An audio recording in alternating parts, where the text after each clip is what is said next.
presidente Rodrigo Pacheco, senador Girão, senador Efraim, para mim é um grande momento da minha vida estar aqui nesse debate.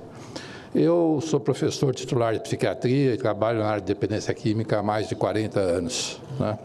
E tenho, acho que, uma longa estrada. A minha interpretação básica sobre esse debate é que existem dois movimentos. Você tem os ativistas, que defendem a legalização das drogas. E os ativistas são legítimos, são os principais jornais do país, Folha de São Paulo, o Globo, a própria Rede Globo, né, a mídia na internet. Você tem um grande segmento da sociedade, grande, mas bastante minoritário, que defende a legalização das drogas. E esse ativismo pela legalização, no meu julgamento, contaminou o Supremo Tribunal Federal. Eu, como um professor já com anos, me dei o trabalho de ler os votos dos ministros do Supremo Tribunal Federal. É tecnicamente inqualificável. Eu, por ter PhD em psiquiatria pela Universidade de Londres, eu me sinto envergonhado que as nossas leis sejam baseadas nas pesquisas mencionadas nesses votos dos ministros do Supremo Tribunal Federal, que, do meu modo de ver, está dentro de um ativismo que está absolutamente em descompasso com as famílias do Brasil e com a própria ciência. Eu falo da família porque eu tive a oportunidade de fazer 2 levantamentos nacionais com a amostra probabilística da população brasileira, então a amostra que representa a população brasileira, e 85% das famílias são contra qualquer tipo de legalização das drogas no Brasil. Até mesmo as pesquisas do Datafolha mostram que mais de 70% da população brasileira é contra a legalização das drogas. E mesmo entre os jovens, também os números estão nessa direção. Mais ou menos 70% dos jovens são contra a legalização das drogas. Por que as famílias e os profissionais como eu, que estão na linha de frente, cuidando dos dependentes químicos e suas famílias, são contra? Porque a gente vê no dia a dia a devastação que você tem na sua família um membro com dependência química. Para cada um dependente químico, você vai ter 4 pessoas afetadas. É isso que as pesquisas mostram. Então, é natural que quem foi afetado, e qual família que vai poder falar aqui de peito aberto que não foi afetada pela dependência química? Pode não ser o filho, mas é o sobrinho. Não tem ninguém aqui nessa sala, não tem ninguém nesse Congresso Nacional que não tenha sido contaminado pelo uso indiscriminado de drogas. Então, é por isso que não só as famílias, os eleitores desse país, os cidadãos desse país, têm um sentimento visceral contra essa decisão ativista do Supremo Tribunal Federal, como os próprios profissionais. Quando nós vamos ver as pesquisas mais recentes nos Estados Unidos mostram que 44% dos estudantes nos Estados Unidos estão consumindo maconha.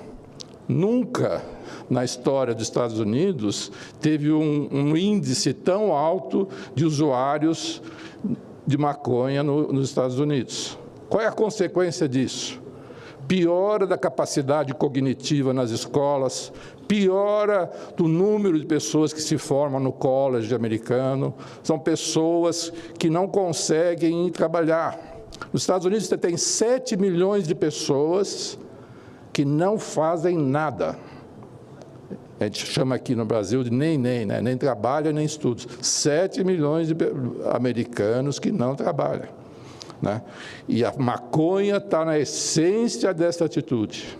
A pessoa nem precisa chegar à esquizofrenia, como o doutor Antônio Geraldo vai mencionar esse aspecto, para você ter uma incapacitação em relação à maconha. O usuário da maconha vai ter menos autonomia, vai ter menos capacidade de improvisar, de inovar. Isso acontece desde já na adolescência. Então, as evidências mostram isso de uma forma muito significativa, quer seja nos Estados Unidos, quer seja no Canadá, que são países que foram por essa via da legalização. Mas é mentira falar que o mundo todo está legalizando a maconha. Eu faço parte de grupos das organizações das Nações Unidas, da Organização Mundial de Saúde. Se você vê os países asiáticos, os países do Oriente Médio, na China, vê se as pessoas estão discutindo a legalização. Não é verdade isso. Quem fez essa experiência ousada foi os Estados Unidos e o Canadá. Mas basta olhar nos números dos Estados Unidos e do Canadá para você ver o absurdo que é caminhar na legalização.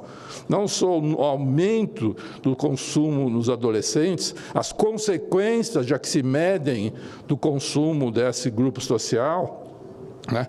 E aquilo que foi falado pelo deputado Osmar Terra, o aumento do tráfico. O tráfico não parou. O tráfico continua, porque alguém que monta uma loja de maconha nos Estados Unidos, ele paga impostos e tudo mais, mas o tráfico continua vendendo na esquina sem pagar impostos e com maconha de concentrações muito mais fortes. O Supremo, por exemplo, vai estar legalizando a maconha, o cigarro de maconha ou o cigarro eletrônico de maconha, que já é um produto que já existe, que tem uma concentração de THC, que é o princípio ativo da maconha, ao redor de 90% a 100%. É um mercado complexo, que aí que quando eu olho nos votos dos ministros do Supremo, só posso ter vergonha. Ter vergonha que a nossa saúde pública, que o futuro dos meus filhos, o futuro dos meus netos, vão estar sendo comprometidos por uma decisão absolutamente descolada dos valores da família brasileira e da ciência brasileira, né? Eu acho que essa casa discutiu, na época da lei, se nós íamos estabelecer volume para determinar o tráfico ou não. Foi uma discussão enorme aqui. Eu tive o privilégio, mais uma vez, de participar. E foi decidido que não iria se determinar o número, a quantidade de droga para determinar porte ilícito ou não.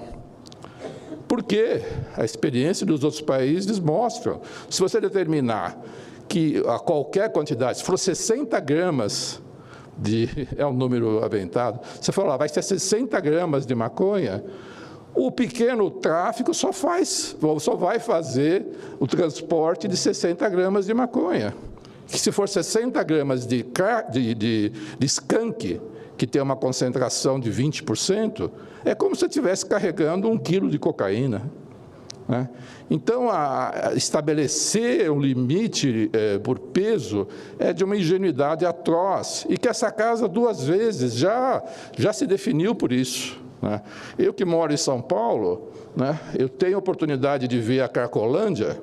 99% do tráfico na Cracolândia é feita por 5, 6, 10 pedras, o que estaria abaixo desse mesmo nível que o Supremo está tentando impor à sociedade. Do meu ponto de vista, e é uma oportunidade ímpar na minha vida poder falar aqui, se essa lei do Supremo for modificada pelo Supremo Tribunal Federal, nós estaremos legalizando o pequeno tráfico no Brasil, com consequências danosas para as próximas gerações.